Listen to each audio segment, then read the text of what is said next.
not long after 4 a.m. At first, the knock sounded tentative and gentle, more like the slight tapping of fingertips than knuckles. The sound was so low, save for the distant hum of the heater, that I initially assumed I had imagined it to be one of those noises houses produce in the middle of the night when everything else is silent. I shifted beneath the sheets in an attempt to shake off the grogginess, but the knock came again, a little harder this time, and it was enough to cut through the veil of my half-sleep. "Who is it?" My voice cracked from lack of use, soft but audible, and there was a long pause. For a moment I thought the question would be swallowed by the silence, but then a low, unfamiliar voice with a careful tone came. "Ethan, that's me." Unexpectedly, my heart gave birth to Ethan, my stepson and my husband Gabriel's boy from his first marriage. He was young, too young, I always believed, to bear the burden of his father's absence. Although we had lived together for weeks, we hardly ever spoke more than a few words at a time. Even though he was usually kind but aloof, a shadow moving through the corridors, he was at my door in the early morning silence. I sat up with the sheet folded loosely across my chest, wondering if there was a problem and wondering why he may be standing there. Was there a noise?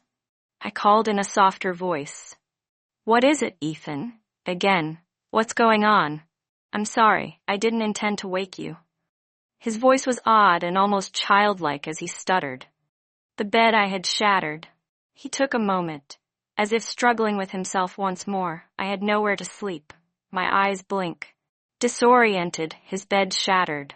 "Come in," I whispered, realizing as I spoke that it was him who was leaving before me. The door cracked open, allowing a small amount of light from the corridor to enter. Then I noticed him in the doorway, in silhouette. With only a flannel pajama bottom and a thin white t-shirt on, he was barefoot, and the gentle lighting behind him highlighted his slim body, broad shoulders, and shape. The ghost of a youngster who had transformed into something else completely. At first, he seemed unsure about entering the room, and it wasn't until he cautiously and softly walked in that I understood what I had done. Or rather, what I hadn't done, and my heart stopped. The blanket was lower than I had anticipated. Heat surged into my cheeks, spreading like fire across my skin, and I automatically looked down to see the curve of my naked shoulder and the swell of my breast barely hidden by the thin cloth. Quickly, my hands tried to grab the sheet higher, but it was too late.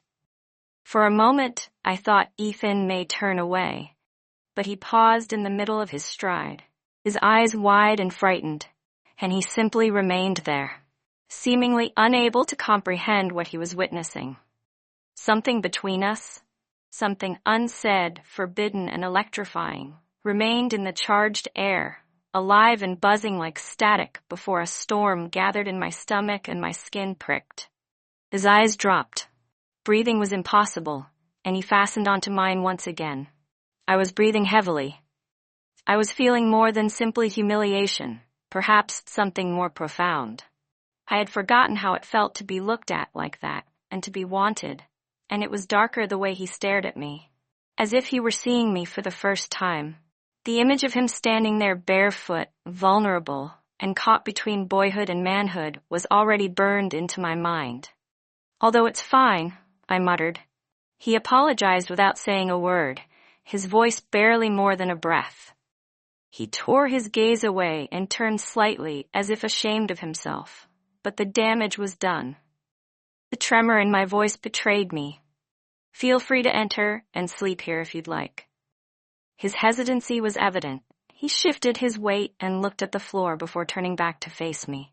"Don't you think so?" It seemed that he was also conscious of the invisible line we were balancing on when he inquired whether there was something cautious in his tone. "Indeed," I forced a smile. That sounded weak and frail. "The bed's opposite side is deserted." Ethan nodded. The bed sank beneath his weight as he slid himself onto the edge of the mattress, his face inscrutable in the darkness, and approached the bed slowly and deliberately, like someone entering a room they weren't meant to. I turned slightly to watch him do this. For a long time, Alec pushed, sending a whisper of movement through the sheets that touched my skin. As he repositioned himself, I lay on my side, facing the wall, holding the sheet close to my breast. The room was unbelievably silent, so quiet that I could hear the slight rhythm of his breathing and the rustle of cloth. Neither of us talked. My heart pounded loud and restless against my ribs, akin to a bird trapped in its cage. It hadn't calmed. He probably could hear it, I knew. Why is this happening? The question kept coming back to me. Ethan was not me, but he was Gabriel's son, his flesh and blood. I had no justification, no claim to him. To experience a fluttering pain and heat build up in my stomach that I hadn't felt in years. I knew it was wrong, but I couldn't ignore how my body reacted as I lay there in the dark, uncomfortably aware of his presence next to me. Minutes seemed to go by like hours to him. Perhaps I wasn't sure if I could sleep longer, and my thoughts kept going back to that picture of him standing at the doorway, his eyes lingering on me while my breath seized in my chest. I couldn't only remember the look on his face. I also remembered how it made me feel alive, seen, and beautiful in a way I hadn't experienced since Gabriel stopped noticing me. Then, as though he could hear my thoughts, Ethan moved. The bed creaked softly, and I felt him turn toward me. My heart was pounding. My skin prickled with awareness as Serena's low, deep voice pierced the stillness. I was heated, erratic, and spiked. I didn't move or dare to breathe, but I could feel his heavy, intense gaze on me. It was like a touch without contact. I regurgitated. He didn't give the correct response. It paused, hard, and my throat became instantly dry. He remained silent, pressing down on me like a hand on my back. His voice echoed in the darkness, faint and incomplete like a half-fulfilled promise. Until he finally mumbled, "Never mind." I closed my eyes and willed myself to sleep, but it didn't help. The room felt different now, the air heavy with an unidentified substance, and as I lay there with Ethan inches from me, I couldn't help but wonder what he was thinking, or whether he was wondering the same thing about me. If I believed that moment would pass with the dawn. I was mistaken, because what transpired next, what began as a quick look and an unsaid tension, would quickly turn into something that none of us could ignore. When I woke up to the sound of slight movement, a rustle of fabric, and the gentle creak of the mattress shifting, I thought I had imagined it. The early morning silence had finally started to trick me, but as my senses sharpened and reality pulled me completely out of the daze of sleep, I realized I wasn't alone. The memory of Ethan standing in my doorway a few hours earlier lingered in the back of my mind like a warm ember. The shock, the hesitation, the way his eyes lingered where they shouldn't have, all of it felt both fleeting and indelible, burned into my thoughts with a heat I couldn't shake. Now, in the quiet before dawn, it seemed to cling to the air between us, weighty and unspoken. Even though he was lying just on the other side of the bed, I could feel his presence in the dark room like a charged current. I was motionless, with my back to him and my eyes open as they traced the dim outline of the window against the darkened wall. I could hear his breathing, which was slow, deliberate, and uneven, as if he was also struggling against an unseen force. With every breath, I felt something inside of me tighten, coiling like a spring that would not let go. I tried to ignore the ridiculousness of the situation. For the umpteenth time I told myself, he's Gabriel's son. Although he is only a boy, it is no longer the case. The reality that Ethan was now a man was unavoidable when his proximity seemed so real and his silent presence so commanding. His face stayed fixed on the TV. I felt the bed dip slightly behind me, and I felt a soft, tentative shift in my heart. At that moment, I felt as though my body had become attuned to his without my consent. It was so small and innocent, but it was enough to break the fragile wall I had been clinging to. Burning a little to the side. Stumbled, and I knew that he had turned to face me, and was observing me. The hairs on the back of my neck stood on end. I had no mobility, couldn't breathe. The words felt tight in my throat, trapped beneath the weight of emotions I couldn't define, and my pulse thundered in my ears as I lay frozen, every nerve alive, hyper-aware of the way his eyes seemed to press against me, studying my form, hidden beneath the sheets. I knew I should say something to break the silence before it suffocated us both, but I was unable to do so. His voice came softly through the darkness, low and uncertain, yet so close it felt like he'd whispered. Despite my desire to confront the tension between us, like a frayed wire, I refrained from doing so. The very thought of facing him, of seeing whatever was in his eyes, felt dangerous, like stepping too close to an edge where the ground might crumble beneath me. Squeezing my eyes tightly against my skin, I attempted to block out the sound of his words and the mysterious ripple they sent through me. I felt completely exposed, as though he could see through every carefully crafted barrier I had put up around myself. I eventually mumbled, barely audible, and after a lengthy silence, during which I started to question if he would respond at all, he finally said something. He spoke in a measured and hesitant manner, as if he was aware of a boundary he was unable to cross. I apologized for what I said earlier. My chest constricted, and I knew what he meant when he saw me. We stared at each other like two people caught in a moment neither of us could have predicted or comprehended, and I should have dismissed it. I calmed him, telling him that it didn't matter that we would forget it occurred, but I couldn't bring myself to lie to him this time. Shaky and uncertain, I said, "It's fine." But my voice betrayed me. The answer is yes. But now he spoke with more firmness. "I'm still cautious and kind. I didn't mean to look at you that way." Just as I swallowed hard, my heart was racing so hard that I wondered if he could hear it for reasons I couldn't identify. His admission made me shudder, starting at the base of my spine and spreading outward like a slow burn. I also felt my skin prickly and a flush crawl up my neck. I wondered what was wrong with me, but I already knew the answer, because it had been a long time since I had experienced the thrill of someone's eyes lingering on me with something other than indifference. Without thinking, I turned to face him, pulled by an uncontrollable force. His eyes, deep and unguarded, met mine with a kind of intensity I hadn't anticipated.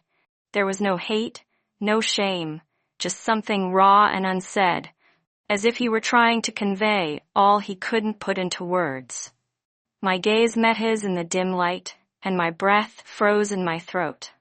My lips were about to open to implore him to stop, utter any words that could break this bond between us, but they wouldn't come. His eyes held me there, pinned me in place, and for a long, breathless moment it seemed like the world had vanished, leaving just the two of us. The silence passed, filled with the sound of our breathing, mine uneven, his slow and deliberate, as if he were trying to control it. I could see his jaw tighten, his lips slightly parted as if he wanted to say something, but was unable to. My lungs ached for oxygen, and my chest felt constricted. As though he could sense how fleeting the moment was, Ethan blinked, breaking the enchantment. He moved his face away and said, "Good night, Serena." I didn't answer me. I couldn't. As my heart raced and my mind swirled with thoughts and emotions, I remained motionless, gazing at the ceiling, unwilling to face the reality of my situation. I asked myself again, but there was no response, just the reminder that he was so near but so untouchable. I tried to force myself to go back to sleep by closing my eyes. But it was pointless. The tension in the room held on to me like a second skin that I couldn't get rid of. And as I lay there in the dark with Ethan inches from me, I knew with depressing certainty that this was just the beginning. Standing on the brink of a life-altering event, I couldn't ignore it, and if I believed the darkness would erase the past, I was mistaken. Even before I could see anything, I could sense the weight of his presence. Filled the room like a tide's pull, steady and unavoidable. The afternoon sun hung low, spilling lazy streaks of gold through the window, leaving soft lines on the hardwood floor and the edge of the couch where I sat. I had been folding laundry, which was really a way to keep myself busy and avoid the silence. But as I was straightening another shirt and placing it on the growing stack next to me, I heard footsteps. They were light and deliberate, slow and careful, and I looked up more out of instinct than purpose. And there he was, Ethan. In the doorway, he stood with his shoulders set and his large figure highlighted by the dim corridor glow.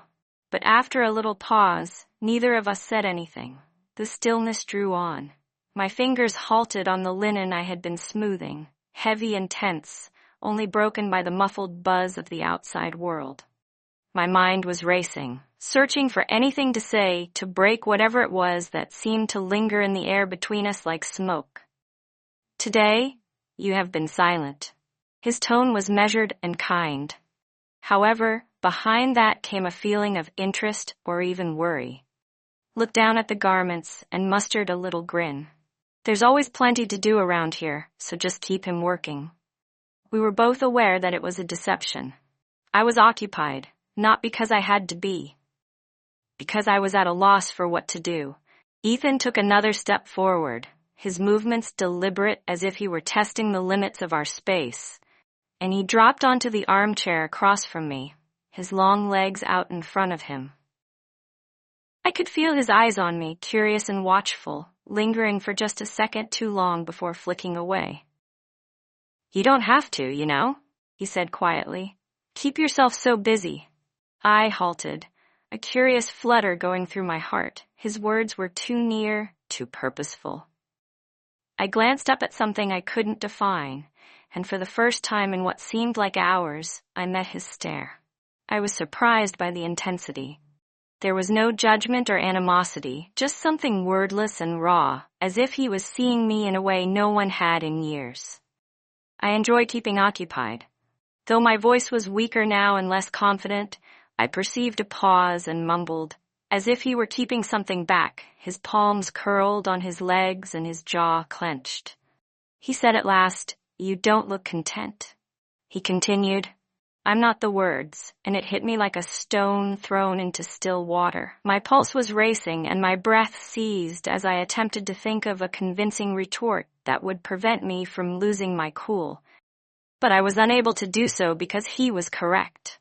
With a forceful swallow, I turned my attention to the stack of clothing before me. "It's not that simple," I finally said, my voice barely audible above a whisper. The question seemed so straightforward and innocent at first, but it felt like it revealed something inside of me that I had been keeping hidden for far too long. I glanced up at him once more, and for a brief moment, I noticed a softness and understanding that I hadn't anticipated, because I was unsure of how to finish, because saying it aloud would make it real, because it would mean admitting that the life I'd built, this house, this marriage, and this role, had become something I couldn't recognize. He sat and didn't press me. Something inside of me broke as he stood there, waiting, watching, and his presence was unwavering and constant. The truth was able to creep through despite the fact that it was only a little crack in the wall I had so meticulously constructed around myself. "I used to feel alive," I whispered softly. The words took me by surprise, and I could feel Ethan's face relax. Now I didn't have to answer. The quiet was my voice. We were silent for a long time, and the air seemed to get thicker with each breath. For the first time in years, I felt so vulnerable that I didn't want to run away, as if he could see through every barrier I had put up to keep myself from collapsing. He abruptly murmured, "I'm sorry," breaking the silence like a whisper. Perplexed, I blinked. To what end? To what end? A chill went through me earlier for staring at you that way. I remembered how his gaze had lingered and how my breath had returned, heated and unwanted.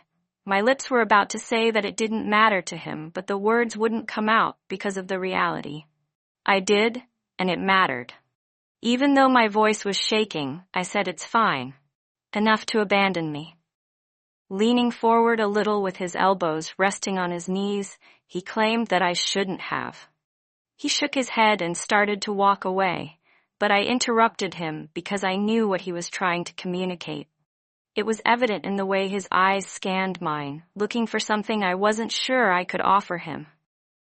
For a long time, we just gazed at one another, the distance between us getting smaller. As each second went by, I felt my heartbeat increase and the temperature rise. I was unable to turn away as it grew denser, as if the room itself had grown too tiny. I was immobile and unable to breathe. All I could do was sit there with my heart racing. In my chest, wondering how I'd allowed things to get to this point, and then the moment broke like it had started. With a low, strained voice, Ethan murmured, "I should go," and rose up, moving quickly and almost awkwardly, as if he were trying to get away from something he couldn't. I sat there, staring at the empty space where he'd been, my hands shaking as I reached for another shirt, but I couldn't focus.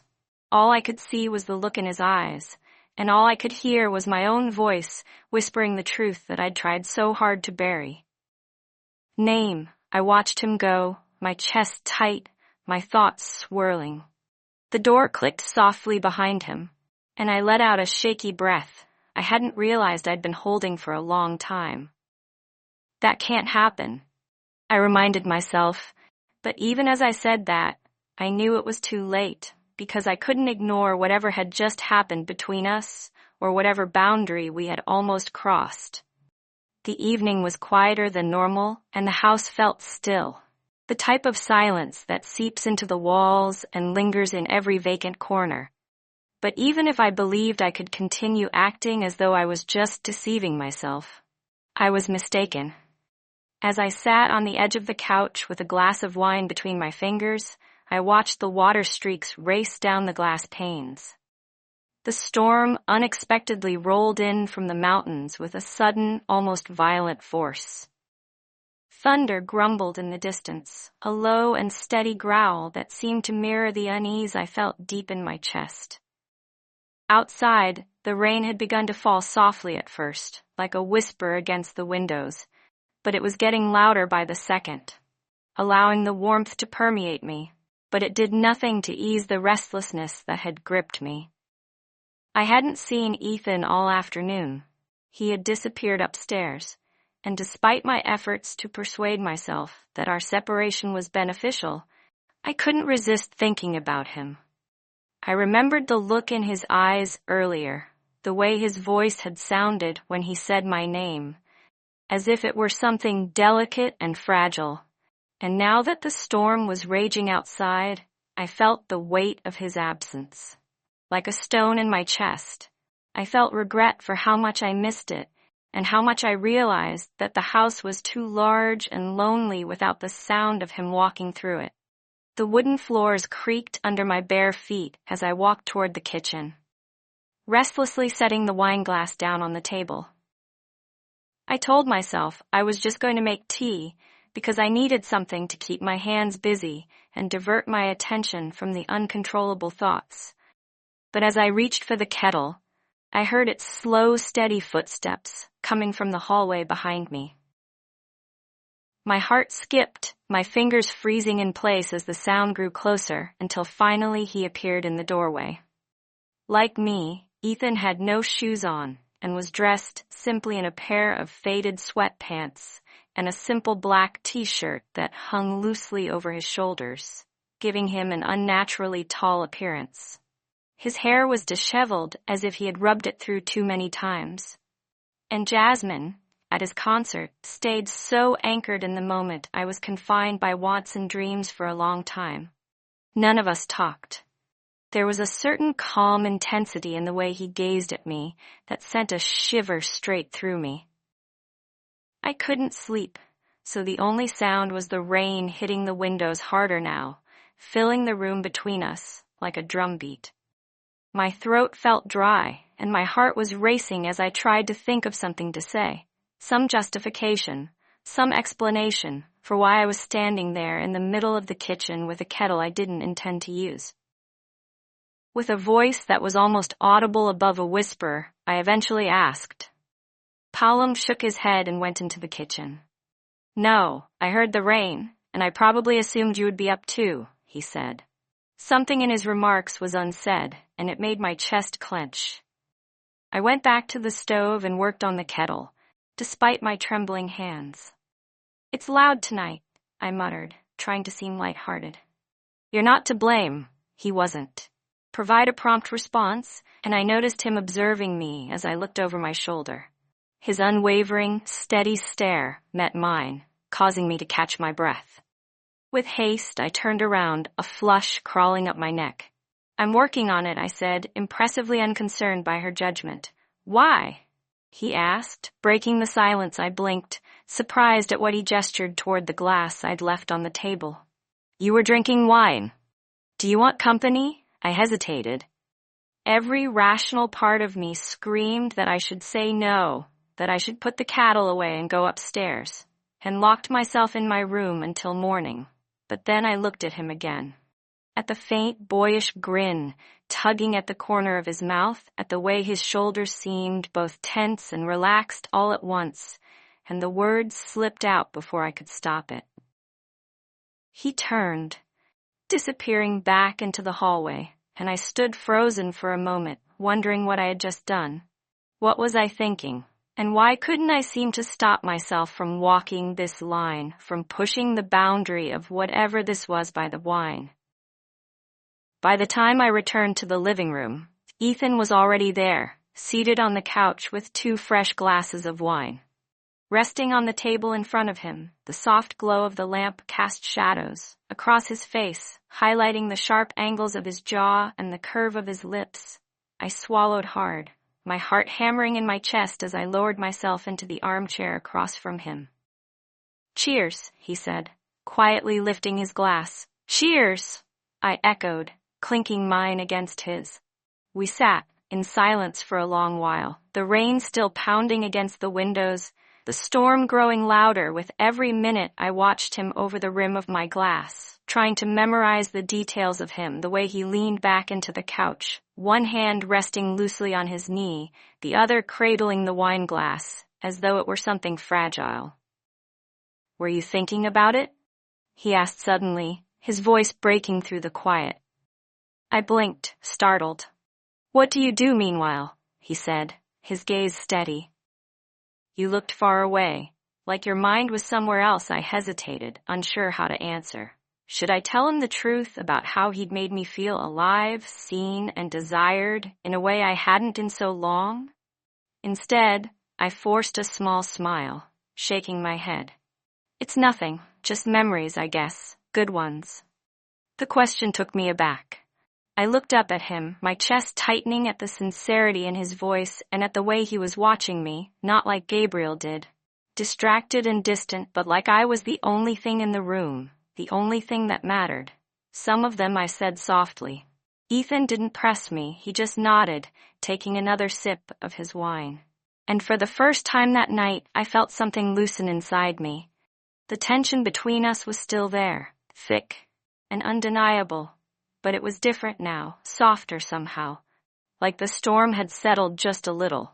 But even as we sat there, the air warm and quiet around us, I knew that whatever this was, whatever we were doing, it wasn't something I could ignore, because in that moment, as I watched him from across the room, I realized the truth. I wasn't afraid of the line we were crossing. I was afraid of how much I didn't want to stop. And if I thought this was as far as it would go, I was wrong. Because the storm wasn't over. Not yet the storm had passed, but the house was still the kind of stillness that hums. Beneath the surface, where every creak of the floorboards and every whisper of the wind out outside seems amplified. I should have felt relief when the rain finally stopped pounding against the windows, but instead the silence pressed against me like a weight, suffocating and relentless. It was late. So late it was almost early, and yet I couldn't sleep. My room felt too big too, empty, the sheets tangled around my legs like a trap.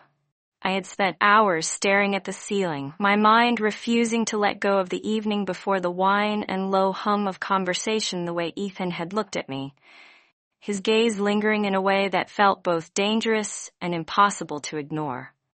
And now as I sat up, pressing my palms against the cool fabric of the mattress, I realized I wasn't alone. The faint sound of movement echoed. From downstairs, soft and deliberate, like someone trying not to be heard. My breath caught in my throat, my body tensing as I strained to listen to it. I don't know how I knew. I just did. Ethan, before I could stop myself, I was moving, sliding my legs from beneath the sheets, feeling the chill of the hardwood floor against my bare feet. I reached for my robe, wrapping it loosely around me, though I didn't bother to tie it closed. I didn't stop to question what I was doing. I didn't let myself think about how reckless it was. I just needed to see him. The hallway was dark, the air cool and heavy, but I didn't turn on the lights. I made my way downstairs, slowly, my fingers brushing the banister as I went. When I reached the bottom step, I froze. He was there in the living room. The lamp beside the couch had been turned on, casting a soft golden glow across the room. Ethan stood by the window, his back to me, his hands tucked loosely into the pockets of his sweatpants. He was staring out into the night, the glass fogged faintly from the heat inside. I didn't move, I just watched him for a moment, my heart pounding hard in my chest. There was something about him, about the way he stood there quiet and still, that made it impossible to look away. He looked older somehow, like the boyishness I'd seen in him before had been stripped away, leaving only the man beneath. Finally, I took a step forward. The sound was soft, but it was enough to make him turn. The physician said, "Marina." His voice was low and quiet, but there was something in the way he said my name that sent a shiver through me. I forced a small smile, though it felt thin and fragile. I couldn't sleep, and Tom shook his head, turning to face me fully now. No, his gaze lingered on me for just a second too long, slipping down to the way my robe hung open, the curve of my collarbone exposed before flicking back to my face. He swallowed hard, his Adam's apple bobbing faintly. "I didn't mean to wake you." "You didn't," I said quickly. I was awake anyway. A silence stretched between us, heavy and unspoken. I should have turned around. I should have gone back upstairs to the safety of my empty bed, but I didn't. I stayed where I was, my feet rooted to the floor as though some invisible force held me there. Ethan looked at me, then really looked at me, and I felt my breath catch. There was no mistaking the way his eyes darkened, the way his expression shifted into something I didn't want to name, something that made every nerve in my body hum with awareness. I nodded, my mouth dropping open in surprise. "Serena," he said my name again, softer this time, as though testing it on his tongue. I swallowed hard, pulse racing.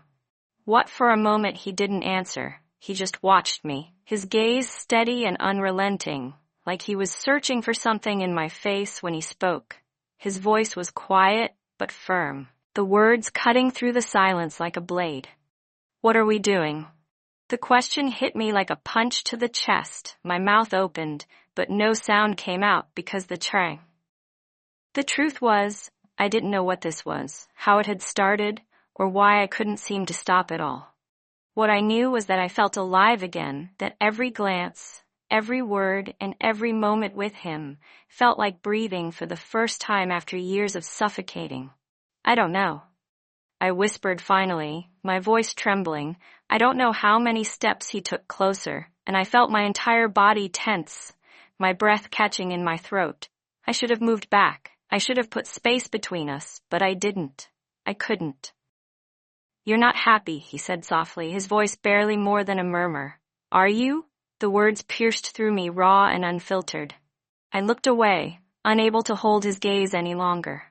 "It doesn't matter," I said quietly. "It does," he insisted, taking another step forward. "It matters, Marlene." I looked up at him, then my chest tightened, my hands trembling faintly at my sides. He was close now, So close I could feel the warmth radiating from his skin, smelling the faint scent of soap and something darker. Something uniquely him. My heart hammered against my ribs, my pulse loud in my ears.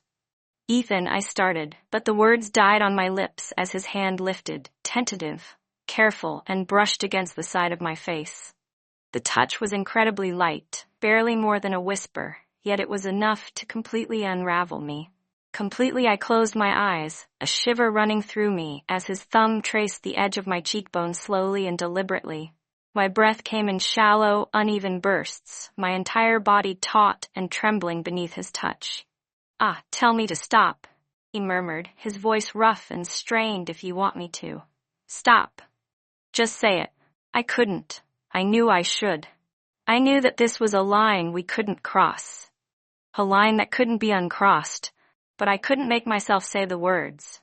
Instead, I opened my eyes and met his gaze, my chest heaving, my voice barely a whisper. The admission hung in the air between us, heavy and irrevocable. Ethan's eyes searched mine, and for a moment it felt like time itself had stopped. Then slowly he leaned in, his lips brushing against mine in the softest, most tentative kiss I'd ever known, finally met his gaze and made eye contact. It wasn't rushed, it wasn't desperate. It was gentle and careful, like he was afraid I might break apart if he pushed too hard. But as his hand slid to the back of my neck as the kiss deepened and the space between us disappeared completely, I realized there was no going back. I didn't care. For the first time in years I felt alive again, and as I clung to him in the dim light of the living room, the storm outside finally gone, I knew that whatever this was only just beginning today. Justin's work and my own dues are rare and fascinating, so why waste what minutes I can if I thought I could control what happened next? I was wrong, because what we just started would soon take on a life of its own, one that neither of us could stop. Morning light filtered through the curtains, soft and pale as though the day itself was reluctant to arrive. I stared at the ceiling unmoving, feeling the weight of the night before still pressing against my chest. The house was quiet again, almost too quiet, save for the faint ticking of the clock in the hallway. I could hear every second as it passed slowly and deliberately, each one carrying me closer to something I wasn't ready to face.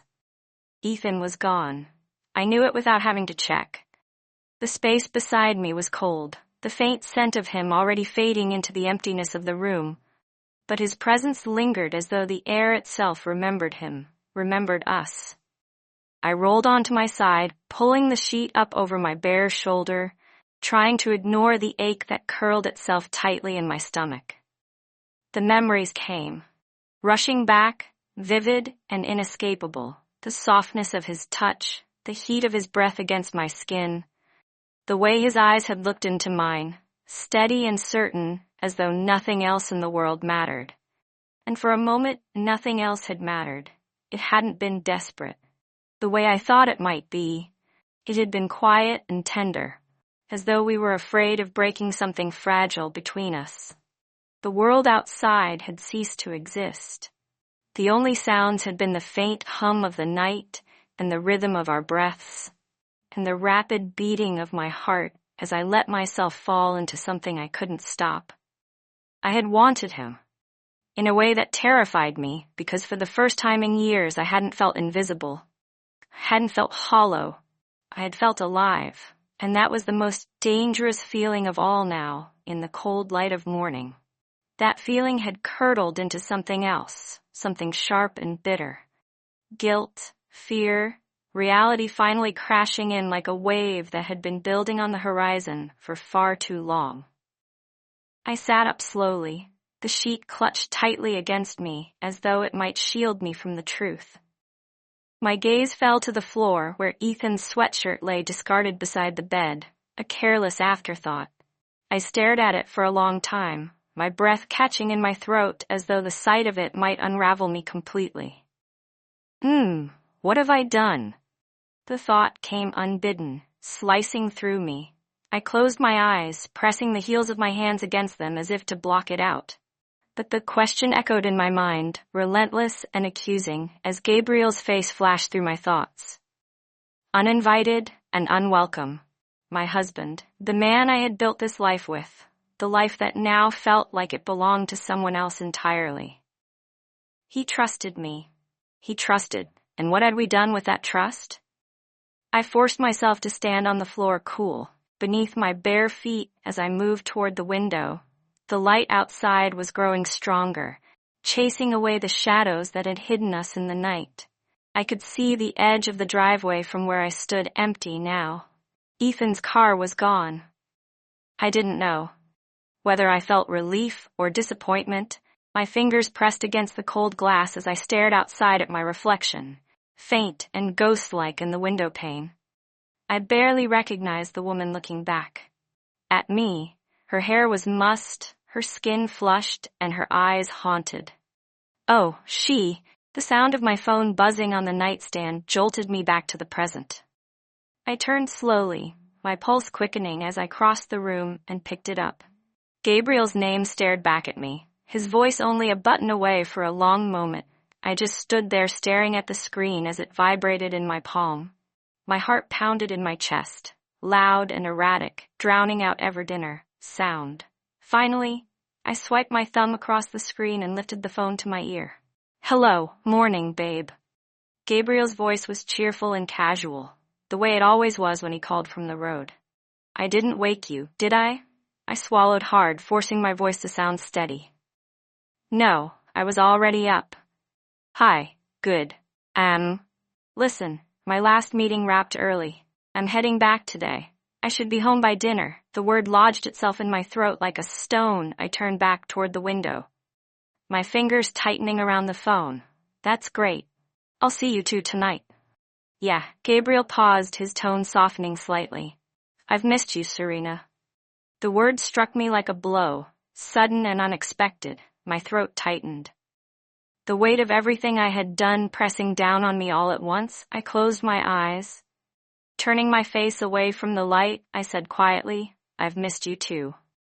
The lie sitting bitter on my tongue when I hung up, I sank onto the edge of the bed. The phone still clutched in my hand. Gabriel would be home in a matter of hours. He would walk through that front door, kiss me on the cheek, and ask about my day as though nothing had changed. As though I hadn't changed, but I had. I glanced toward the window again, where the sun was now shining fully, chasing away the last remnants of the night. Ethan was gone, but the truth of what had happened remained hanging in the air like a whisper I couldn't silence. I didn't know what would happen next. I didn't know how to move forward from this, how to look Gabriel in the eye, how to face Ethan if he returned, to how to pretend that nothing had happened because something had broken me open, exposing parts of myself I hadn't known were still alive. And as much as I wanted to bury it, to lock it away and never speak of it again, I knew I couldn't. This moment, this mistake, this choice would stay with me forever as I sat there staring at the empty space where Ethan had been. A single thought echoed through my mind, louder than all the others. Nothing will ever be the same again.